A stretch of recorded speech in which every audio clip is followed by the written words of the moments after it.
Hey guys, welcome back to my YouTube channel. In today's video, I am going to be talking about all the do's and don'ts of arriving to Canada for the first time as an international student. If you are asking yourself and if you are wondering about all these questions, like what do I need to do during my first week in Canada? What are the documents I need? What if I want to work in Canada as an international student? Can I? If yes, what is the procedure? Or what if, for example, I want to leave Canada to visit my family abroad? What are the documents I need to be able to re-enter Canada? So if all these questions are stressing you out and you are looking for answers, this video is for you. So when you first arrive to Canada, you arrive with your student visa, and the officer gives you your study permit. I can't stress enough how important this document is. So it's just like a piece of paper, and it's your study permit that essentially allows you to study in Canada. If I can give you guys one tip, is read everything that is written on your study permit, because I did the biggest mistake of my life, and I'm literally so embarrassed to say it, but mistakes happen. I did not read what was written on my study permit, and I left Canada thinking I can re-enter with only my study permit, but no, I need a visa. If you see on the bottom of the paper, it clearly states this document does not allow re-entry to Canada. So usually your visa and your study permit expire when your passport expires. So when you renew your passport, you need to renew your study permit and your visa as well. Do not make the mistake I made. So in order to avoid big mistakes that can happen so easily, just check when your documents expire. Always be up to date for when you need to extend or apply for new study permit, because if it expires and you didn't renew it, you lose your status in Canada. It's a whole mess you don't want to get yourself into. Another important thing you should know about your study permit is that your study permit does allow you to work 20 hours a week as an international student, and it also allows you to work 40 hours a week, but only during your vacation, like for example summer or spring break or Christmas break. So whenever you don't have a full-time course load, you can work full-time in Canada. So you really want to be careful not to exceed the time they've given you,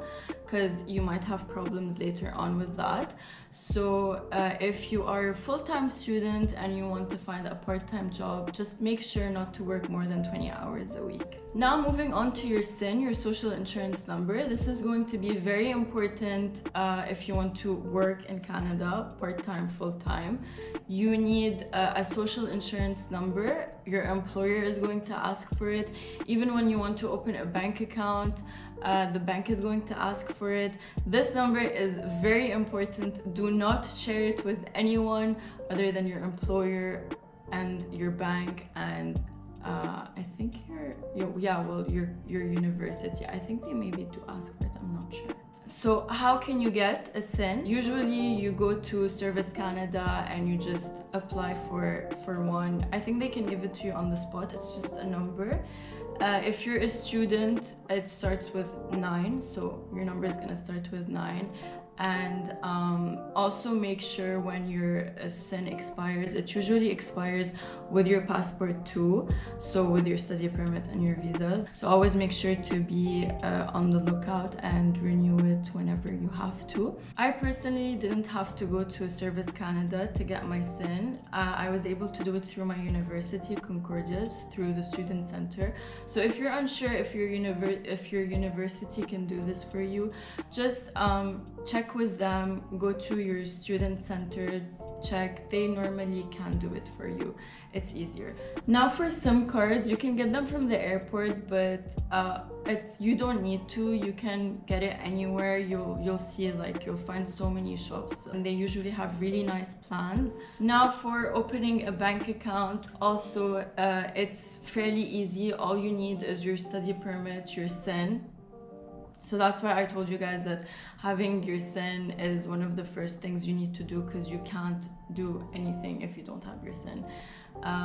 Opening a bank account is very important. You need your SIN for that. So all you need to do is just go to the bank. You can open a student account. For example, I have a student bank account with Scotia, and honestly I don't have any issues with them. I think they're great. When I use my credit card, I also get like free cinema tickets, so that's cool. If I can give you guys one tip, is to not only have a debit card but also have a credit card. It's very important. This way you can build up your credit score. So if you want to stay in Canada, if you want to buy a house, you need a good credit score. So start thinking about all these things when you first arrive to Canada. As for insurance, it's fairly easy. In my case, I have insurance with my university. So all I had to do was just go to my student center also and ask about insurance, and they'll help you set it up. If you're going to be using the bus a lot or the metro, I recommend you get an Opus card through your university, and it's normally at like a reduced price, and then you can benefit from like student discounts. Don't do this on your own. Ask your university about it. Your university probably offers a lot of things that you didn't know about, so always ask and they'll help you with whatever questions you have. Now moving on to rent, you have two options. Or you can start looking for apartments before arriving to Canada, or you can rent out, for example, an Airbnb for a week, walk around, go visit apartments, see where maybe you want to live. I think that's a good thing to do. This way you can maybe like have a feel of where you would want to live, and you can explore along the way. That's an option, to rent out an Airbnb and look for apartments, or you can do it before you arrive to Canada. Looking for part-time jobs in Canada isn't difficult at all, really. You can apply through the websites directly. So for example, if you want to work at Starbucks, you can apply through Starbucks website. Honestly, I think that printing out your resume and going in person to shops and just handing in your resume is the most effective way. I've done that and it worked for me. My first part-time job in Canada was at Dollarama. I just handed in my resume and got a call the next day. These things are easy to do once you arrive to Canada, but just make sure you have a SIN, because your employer is going to ask for it. So that's the end of today's video. I hope you guys enjoyed it and it was informative for you.